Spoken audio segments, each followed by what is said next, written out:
Shabbat Shalom. We are in the borderline of the high holidays. This is this. We have read also the Leah, and we have read in the Haftarah, the sixth Haftarah of the consolation. We have one more, the seventh, and then we start the Yom Teruah, Rosh Hashanah, and then Yom HaKippurim. And this is a time of preparation. It's a time in which all of us, we're trying to search within ourselves and look for. You know, you have heard me many times repeating to you that one of my favorite Psalms is 139. And from there, 23 and 24, the ending of the Psalm, is the one that tells us the Creator through the psalmist is showing us, say, search me, oh God, and look within me and see what there is there that is wrong, and show me in the way I do not keep doing it, and I can have a relationship with you. And having a relationship with Him, we can have a relationship with everybody else. I have been, during all this year, talking to you about the preeminence of the Ten Commandments. I call it the basic,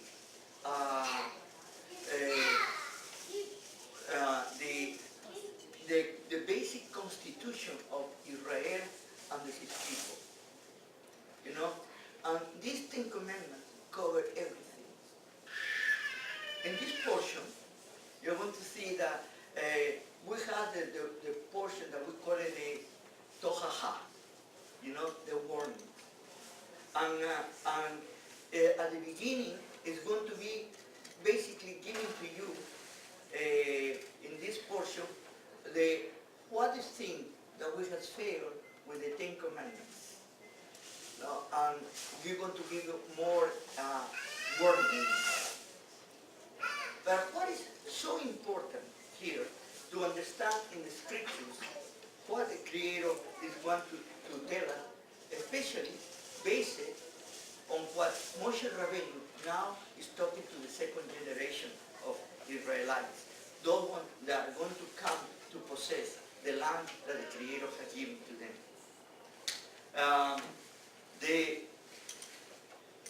There is a series of ceremonies that they are going to perform, and they are going to recreate in certain ways the idea of the receiving of the Torah, something that the first generation received on Har Sinai. And now the second generation didn't have that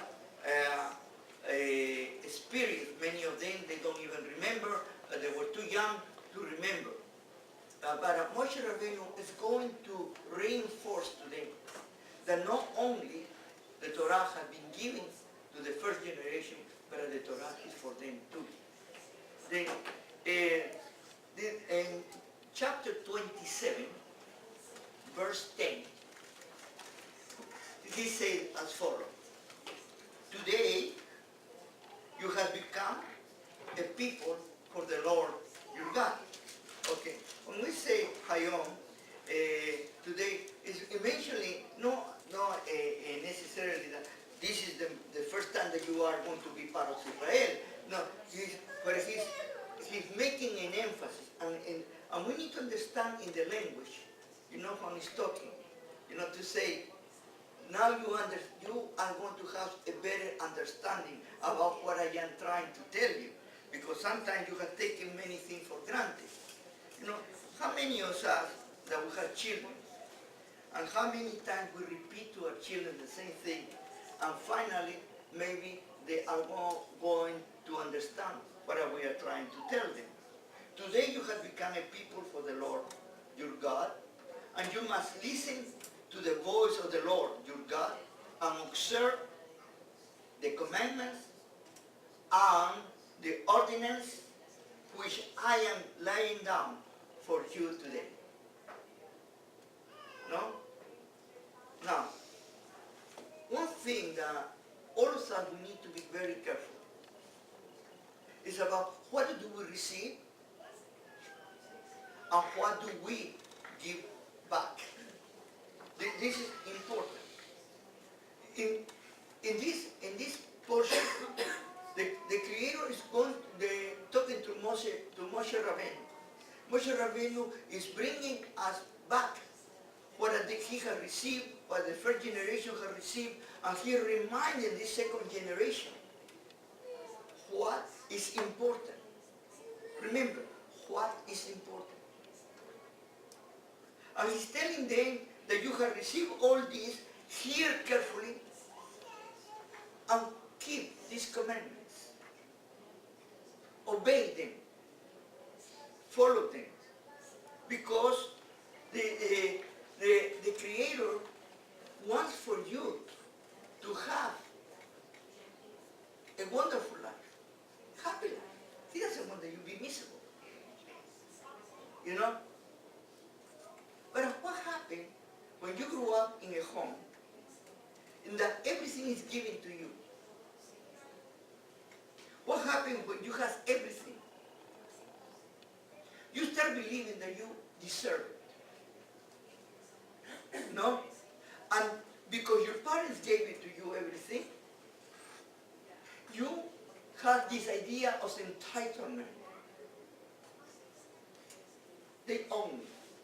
I have told you before, I gave it to you this example, that one day I was dealing with a family, you know, and one of the children of this family said to their parents in front of me, "You own me.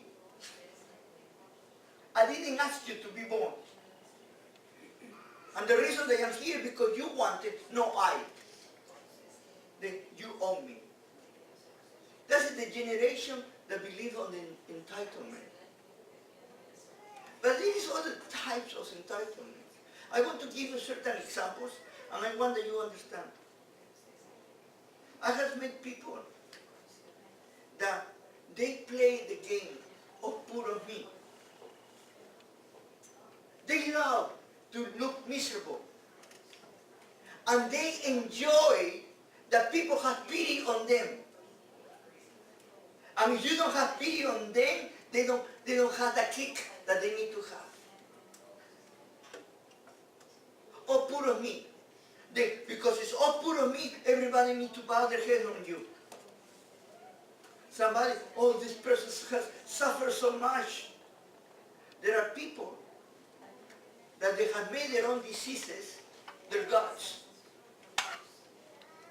They live for the disease, and if they get right, well, they will try to get sick again. Because they need to be, to take attention of put on me. And what the Creator is teaching to all of us is, you can be rich, you can be poor, you can be sick, or you can be well. But whatever the state you are, you still have responsibilities.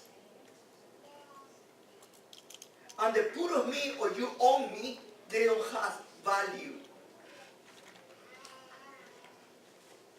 And here is something that is very important about the tohaha, the warnings. The Creator is going to mention different things. And he starts with the idolatry. Why he starts with the idolatry is because there is only one God. There is only one Borei Olam. And when you replace the Borei Olam with any other thing, you stop being part of Israel. This is the reason that many times I have said this. There are many people who say they are Jews or they are part of Israel. They are neither one or the other. Why? Because they have left, they have abandoned the Creator. Now, the Creator will try to bring them back. But I will never force them to do it. He always is extending their arms to come back. But that's the reason that I mentioned to you that from the beginning.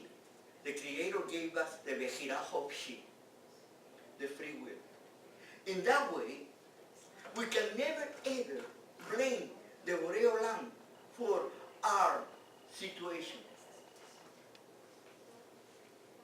Sadly enough, I have known many people which they say that they don't believe any longer in the Creator because of the injustice in the world. Or they say, I don't believe in the Creator because if the Creator really existed, He wouldn't allow the Shoah. He wouldn't allow the Holocaust. If the Creator really existed, He wouldn't allow what happened to Israel. And my answer to them is, have you read the Torah? How clear the Creator talks about that. And He said that if you do not follow this commandment, you're going to suffer the consequences. Not because I am punishing you, but you punish yourself. And at the end, what is going to happen? You are your own enemy. Not the Creator. Because the Creator is our Heavenly Father. And He wants the best for us, not the worst for us. Do you know that when we go through hard situations, I always say this to you too, if you remember, I am repeating myself over and over. But I want that you concentrate yourself on this. Do you know that when you are going through difficulties, is the time that you are closer to the Creator? When everything goes hunky-dory, they call it. In your mind, the last thing is the Creator. When everything is good, how many times do we have time to give thanks to the Creator? When do we remember the Creator? Or when we wonder, oh God, help me! Only when we are in hard situations.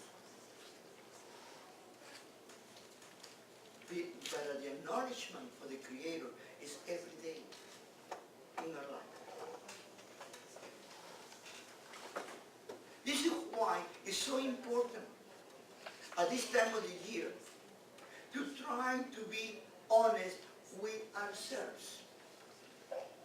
Not we are friends, no nobody else, but we ourselves. Are we really walking in the path that the Creator has given to us? Are we doing what we have been called to be? Are we giving back to what we are receiving? Are we part of the community in which we are growing and we are supporting each other?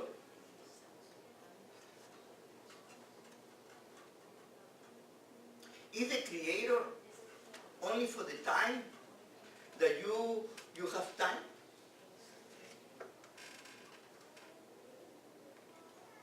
Do you take vacation from the Creator? Because sadly enough, many of us, we do that. This is not time for me. I am too busy.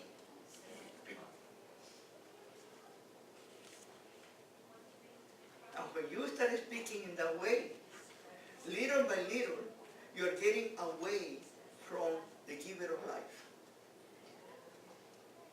I am not talking about being fanatic, by the way.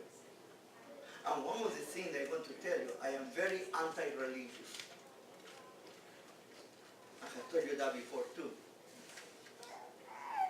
You know, to me the forms are only to get to honor the Creator, but the form cannot overtake your relationship with Him.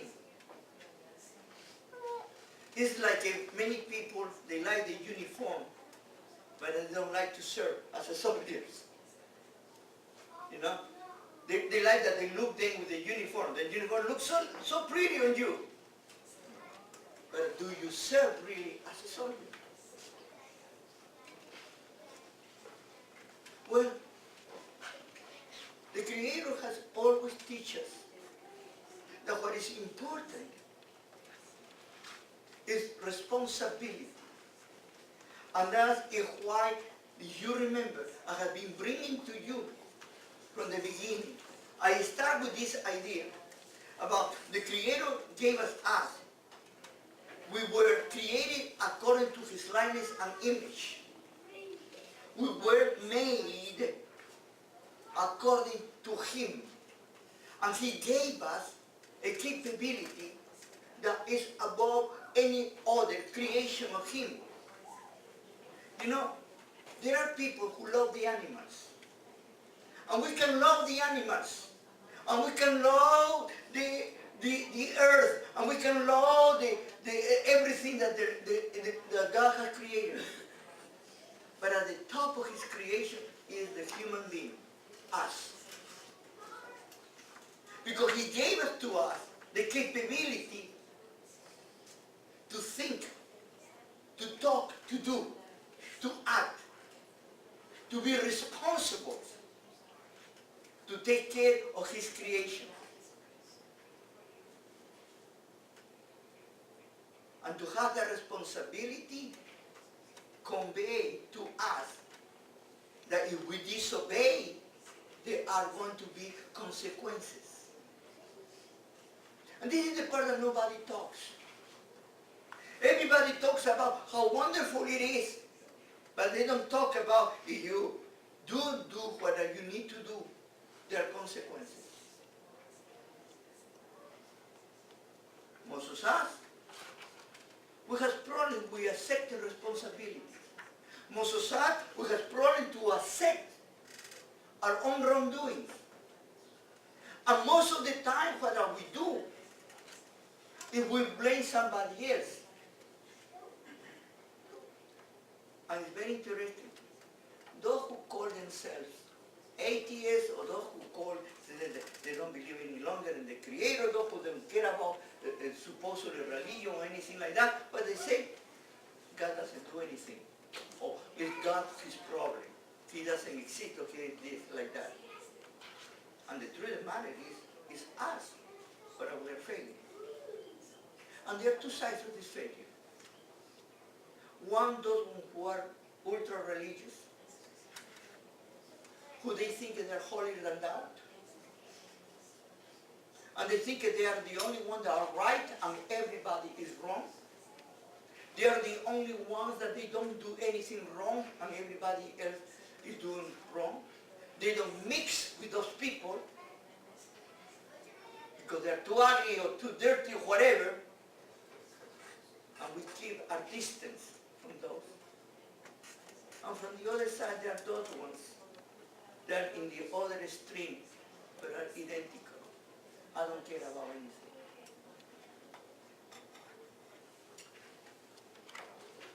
In this portion,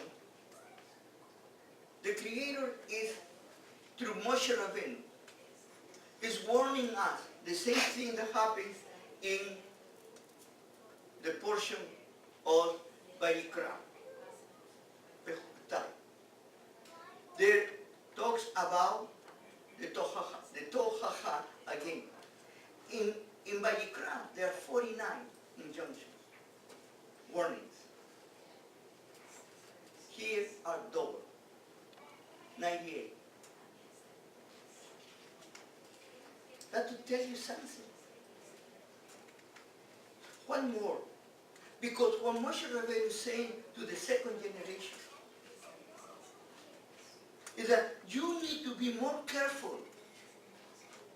Maybe you didn't go through the beginning and you have not had the experience of the slavery. Maybe you have not had the experience of this desert, all the things that they went through. And now you are going to conquer this land. But the principle has not changed. Totally the contrary. You are not entitled. You need to obtain it. That's a responsibility. You see, it's very easy. Very easy. When you receive an inheritance, and you don't need to do anything. But even when you receive an inheritance, you need to keep working the inheritance to keep going on. And the Creator has given us a wonderful inheritance. The values of the principles of the Torah. But we need to keep working on it. Now, at the end of this portion, that you can read it on your own, and I don't want to read all the things that say that don't do this, that don't do that, and you're going to find this and you're going to find the other. I love this portion at the end. And I'm going to put it, our great teacher, Rabbi Yashuv ben Joseph, mentioned to us. Let me read it to you, this portion. He said, in chapter 29 of the Devarim, verse 3 in the Hebrew Bible. ולא נתן אדוני לכם לב לדעת ואת עיניים לראות ואוזנים נעים לשמוע עד היום הזה.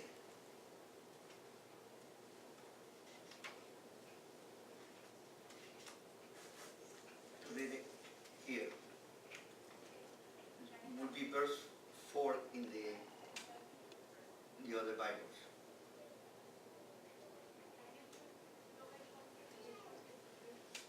But the Lord has not given you a heart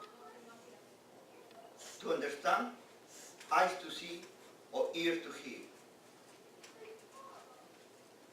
And people, when take this portion outside, do you hear what Rabbi Yeshua said?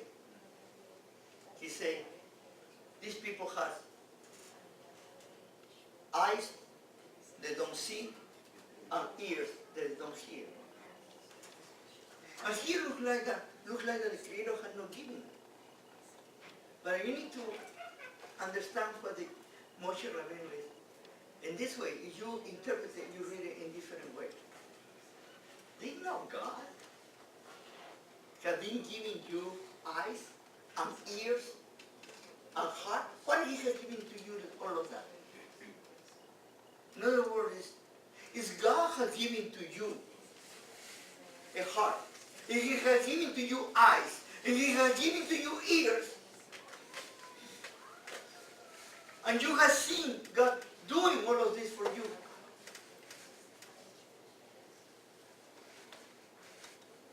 what's wrong with you? Then we need to read it from the beginning of chapter 29. And Moshe called all Israel together and said to them, you have seen everything that the Lord did before your eyes in Egypt.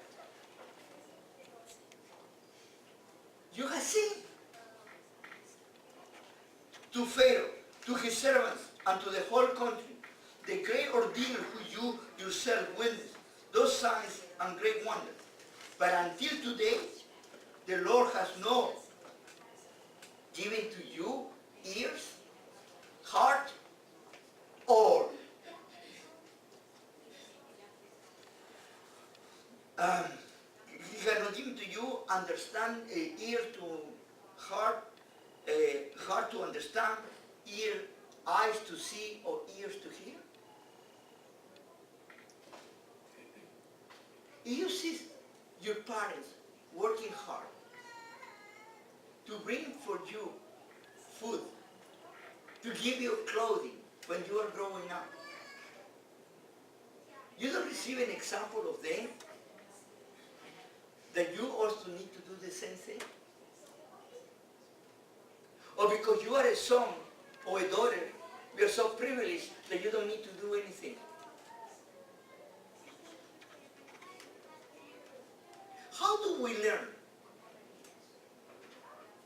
How do we grow? How can we advance? You know, one of the greatest problems I see sometimes are the parents that are so protective of their children that they do not allow them to do anything. They don't teach them from the beginning, growing up, about responsibilities. Their parents do everything for them. To the point when they become adults, they are good for nothing.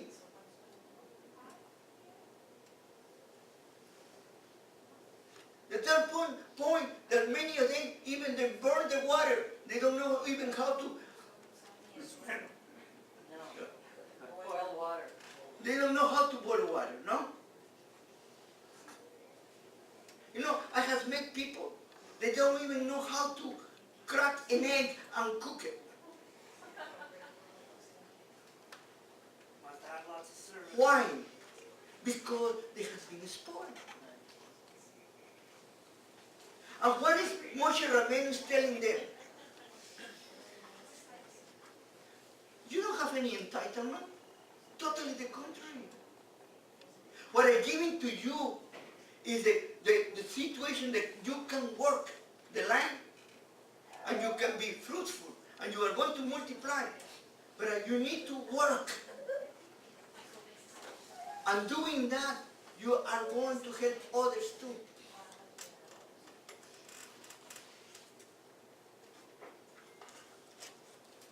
We are now at the end, like I mentioned to you, of this cycle. And we're getting close to the high holidays. It is my intention that we learn about our own personal responsibilities. That we need to make an analysis. We need to make an account of our life for this year. What we have done right, what we have done wrong. And to try to take it and look at it and to see. It has been a profitable year for me, or has been a negative year for me. Many people measure profitable only about money or wealth. But my question is even more deeper than that. Has been my life profitable? I have been able to influence other people in the right way. I have been used by the Creator to help others. I have given my time and my life to serve. Or only I have lived for what is for me. I belong to the group of give me, give me, give me. Or I belong to the responsible group of people who cares about their neighbors. They care about their families.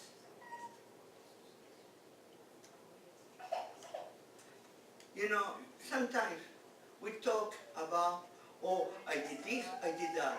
You know, oh, I ate this thing today and I ate the other thing. I supposedly didn't need to eat this or didn't need to eat that. We worry about those things. I wear something that I didn't need to wear or not. You know, things very superficial. But when we saw somebody in need, I closed my eyes. When somebody was sick, I didn't go and visit to the hospital or trying to take care of that person or to talk to that person. Or, you know, there was a need that I could help and I went to the other side. All of us, we struggle with that. But when we are part of the community, we are part of each other. And I can assure you this, in my case, when one suffers, all of us suffer. And one rejoice, all of us will rejoice. We have burdens and we have joys. Sometimes we are only good for the joy, but we are not good for the burden. And we depend on each other. That's why in this parasha talks about more about giving. And it's interesting. In the Hebrew language, there are two words. They're very interesting. The Creator asks us to bring to Him kach. He doesn't say to us to give to Him things. Why? Because we don't have anything to give it to Him. Because everything belongs to Him. Whatever we can give it to Him. But we can bring to Him something when we help others. That's the true avodah. The mishkan. The true avodah in the temple. To serve others. Because we are serving Him. Be prepared for these weeks that are coming and do this extra accounting of your life. And put a plus and a minus and see you have a profit